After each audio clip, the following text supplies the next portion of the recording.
It's week 7, the last week of reading, and the last lesson for which you have to write an essay, except for the final exam, which is an essay exam. Week 7, Milton's Paradise Lost.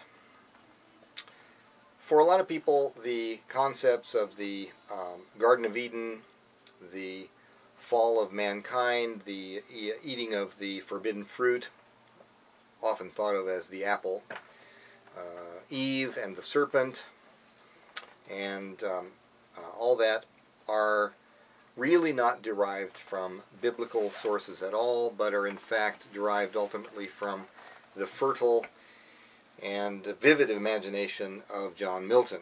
Paradise Lost, even by people who haven't read the work, or even for those people, Paradise Lost is not acknowledged, but often it is the real source of our imagery of satanic evil and so on. The images of hell that people have are generally influenced either by Dante's Inferno in the first part of the Divine Comedy, and maybe by illustrations of that, or they're influenced by John Milton. Book 1 of Paradise Lost is set in hell, just after the rebellious angels in heaven have been cast out of heaven forever and are cast into the abyss of hell.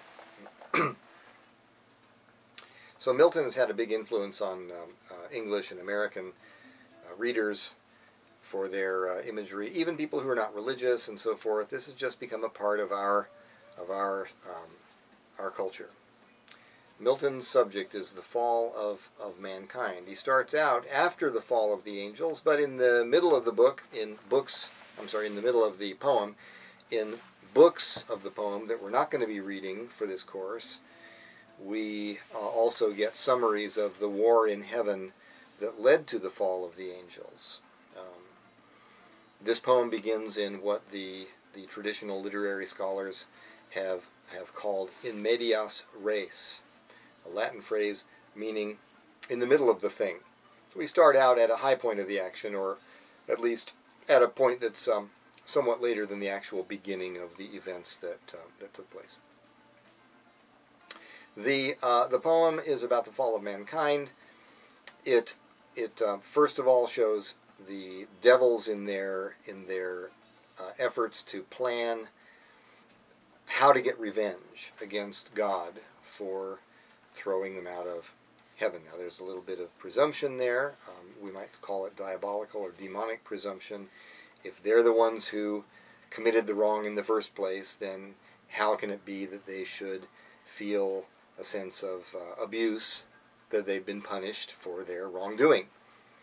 It's part of the human psychology that Milton is playing upon, and there are many ways in which this poem is very sensitive to and very expressive of subtleties of the human heart and mind that have to do with how we think of ourselves as responsible, free agents, and yet aware of ourselves as people who don't always do the right thing. Who's to blame? Who's to blame?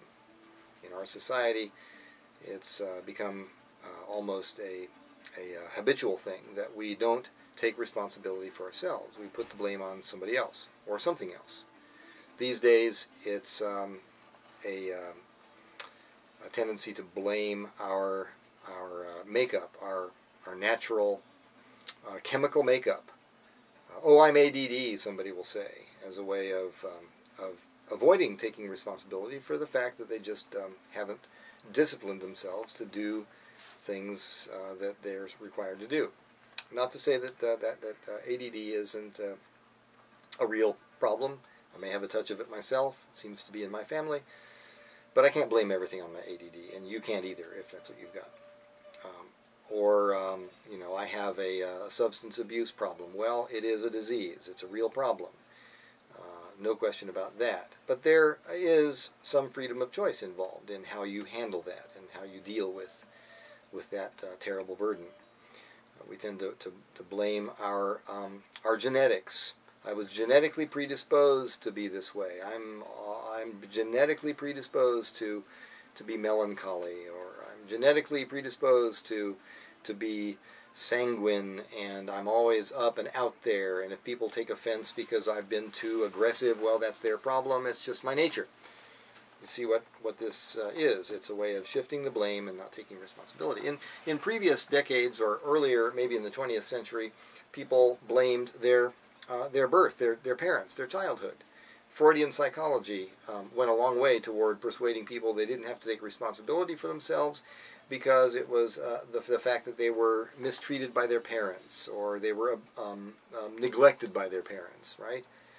If your father neglects you, then you feel like, well, it's his problem. I should have been raised better. They should have raised me right. If I'd been raised right by my parents, I would have done a better job.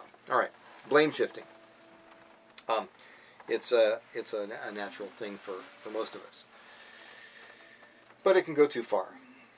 And one of the issues that Milton describes and considers in this poem is how free are human beings, and how free were the angels in heaven before they committed the rebellion that led to their fall.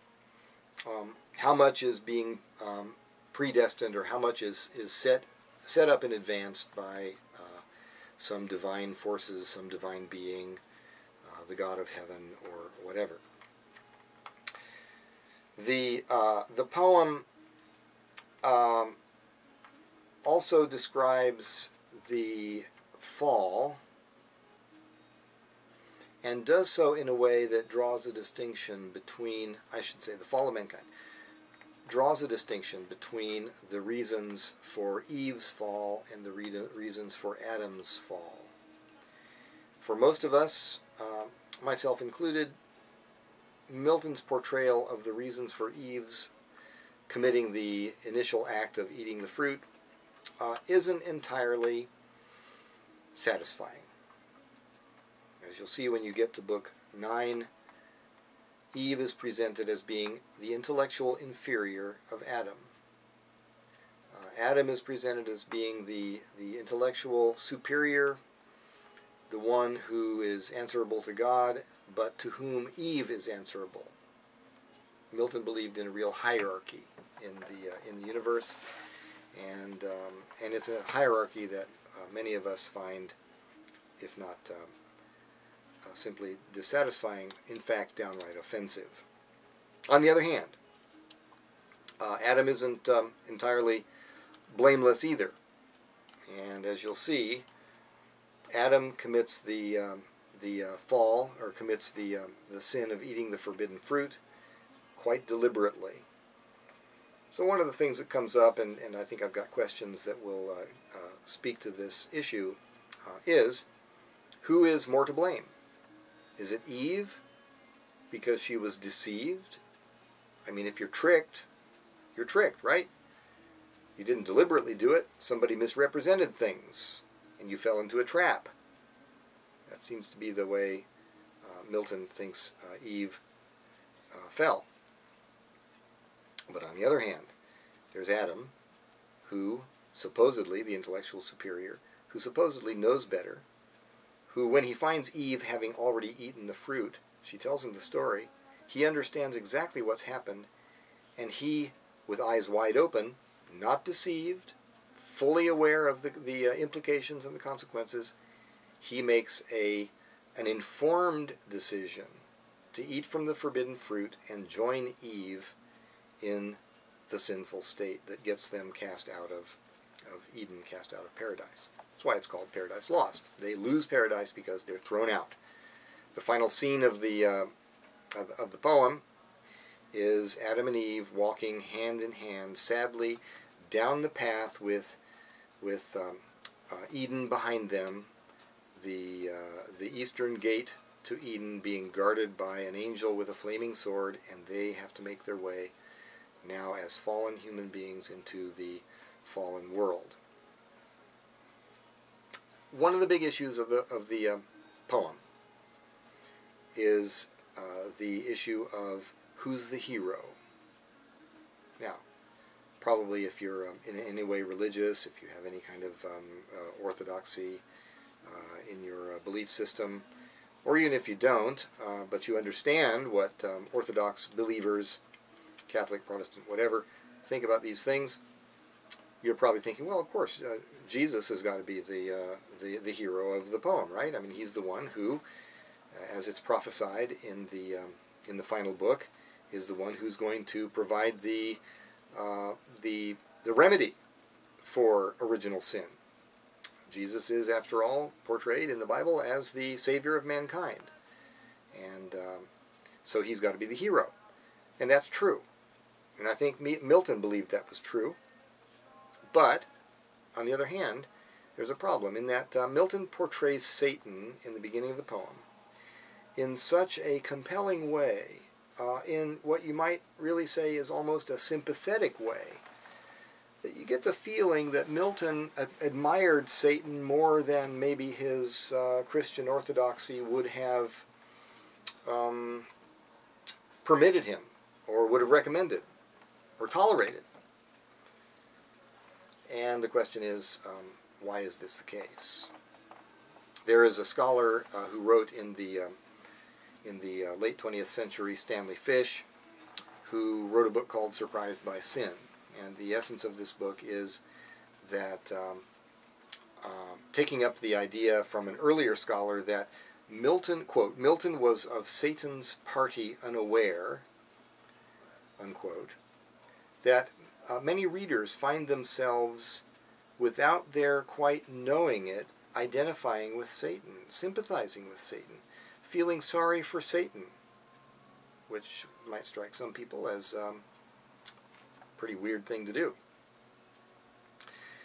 Fish, in Surprised by Sin, says that this is not the case, that Milton was not unaware of this. Milton was quite aware of the fact that in writing a story about the fall of mankind, in writing a story about the primary diabolical agent of that fall, that Milton himself, as a fallen human being, would be unable to represent this whole story in its purest form or in a perfect way. That Milton himself is already corrupt, as he writes this poem about how people became corrupt. And so he wasn't surprised by Satan. He wasn't surprised to find that Satan is a very, kind of an admirable character. The guy's been beaten, right? He's been thrown out of heaven by God himself. There's no way he's going to get back. There's no way he's going to climb back up into heaven or become a member of the Godhead, which at one point Milton says Satan was trying to do. He wanted to be in the original family of God the Father, God the Son, and God the Holy Spirit. So he's been thrown out. He's been defeated utterly, and yet the guy continues to want to fight back. I mean, he's a kind of a tragic hero. He may be down, but he's not out. And he tries to inspire his fellow demons to keep up the good fight and fight against all odds. In this sense, if you think about it, if you go all the way back to the beginning of the semester or the beginning of the course, in week 1, you remember the Battle of Malden. Remember the poet of the Battle of Malden praises the characters at the end of the battle, after their leader has been killed. There are Anglo-Saxon fighters who fight on knowing full well they're going to die, knowing full well that they're going to lose this battle. But they nobly go forward and fight in spite of the fact that they're certainly going to die. Their heroism is doomed heroism, but their heroism is admirable because of their character in sticking with their cause and fighting down to the end. Something of the same thing can be said about Satan and the demons of hell. Milton portrays them as tragically, heroically sticking to their cause, their rebellion against the throne of heaven, and Milton wanted the reader to find himself or herself against their will, finding a kind of sympathy for the devil. And it's at that point, says Stanley Fish, that Milton has made his greatest point. That Milton has done what he sets out to do in in the very first page of this very long poem, of justifying the ways of God to men. If nothing else, Milton can convince the attentive reader that we as readers are imperfect and corrupt and have a tendency to identify more with the dark side than with the light side of the spiritual world. And if he's done that, then Milton has gone part of the way toward completing the story, which we find in Book 12. Let me think. What else do I want to tell you before you begin reading? The poem can be difficult at times. I don't discourage you from using any online helps or summaries of the work. You'll notice that this edition reprints the summaries that Milton himself wrote at the beginning of each of the books. So if you get lost or confused, go back and look at the summary to figure out what's going on and what you're supposed to be noticing here. Let's see. I'm going to pause for a second. There will be a jump in this recording, but I want to think about what else I wanted to say. Hang on for just one moment.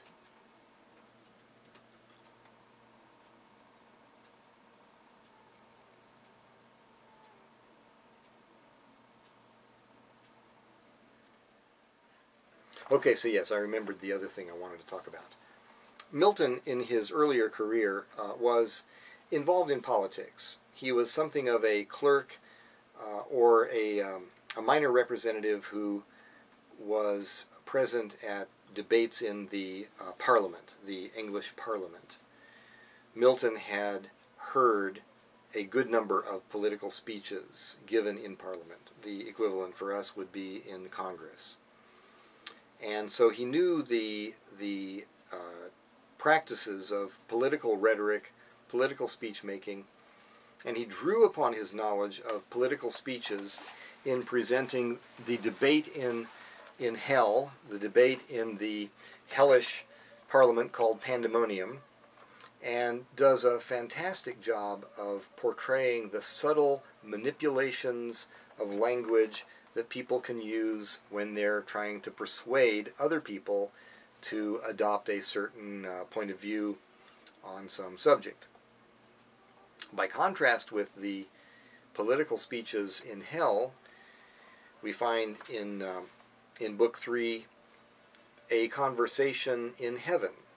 At a certain point in Book 3, we shift the scene from hell to heaven, and we listen in on a conversation between God the Father and God the Son.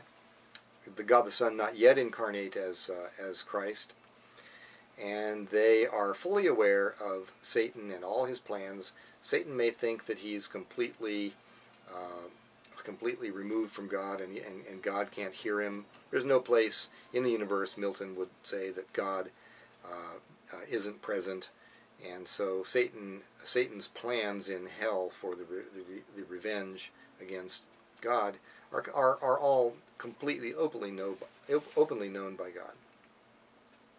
And so God the Father and God the Son are discussing, what are we going to do about this guy? He tried a rebellion, it was ridiculous. We threw him out, threw him down to hell. There he is down there plotting his little revenge.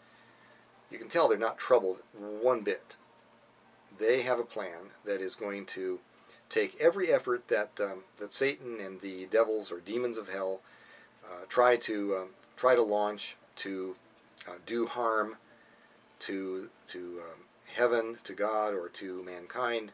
They're going to take every evil and transform it in the end into something good. And so we find a difference between the debate in hell, which is full of manipulative rhetoric and dishonesty and misrepresentation and flattery and that sort of thing. False truths, half-truths, untruths. And then the very calm, deliberate discussion between the Father and the Son in heaven. The issue that I mentioned a moment ago is that Satan is going to try to do evil, and God is going to take every evil and transform it into something good. There's a Latin phrase for this that is used by Milton, and it's called felix culpa. Felix culpa. Transliterating it, the happy culpability, but more colloquially, the happy or fortunate fall. All right? So here's the thing. Milton believed, and he says in parts of the book that we're not reading, Milton says that mankind, after the fall, is worse off than he had been before the fall. That much we can easily agree with, right? Sinful human beings are worse off than unsinful human beings. But after the plan of redemption, restoration, through the mission of Christ, mankind ends up not only put back in the position that he was in before the fall, he's raised to an even higher position than he had occupied previously. It's a fortunate fall, a happy fall, because the outcome is even better than the beginning. And, paradoxically, ironically, it's because of the fall that mankind redeemed is in such a happy state afterwards. So I guess you might say that, one way of saying this is that the world is an evil place. It's not nearly like it was when it was the Garden of Eden, the perfect garden, but heaven is even better than the Garden of Eden, an even better place. That's putting it in terms that are rather simplistic and you may not quite agree with, I understand, but that's what Milton's trying to say. Human beings, after the redemption, are better off than they were even before the fall. Oh, happy fall. Oh, felix culpa is the phrase. Well, I'm sure there are lots of other things I could say, and there are lots of other sources or there are lots of sources online that you can get to and find out about what people have thought about Paradise Lost. What's more important to me, though, is what you think about Paradise Lost. The selections we'll be reading. I'm sure you're glad to know we're not reading the whole book because that would be a rather lengthy business. By the way, I have a book I bought used, a copy of Paradise Lost, and in it I bought it in a used bookstore. On the last page, written in purple ink by the previous owner, Chelsea I think is her name, it says, "I did it. I finished the whole thing," and then writes the date, 11/14, 2003, or whatever the date was. It's quite an undertaking to read the whole thing. You only have to read about 5 out of 12 of the books. Well, as I always say, good luck, happy reading, see you on the other side.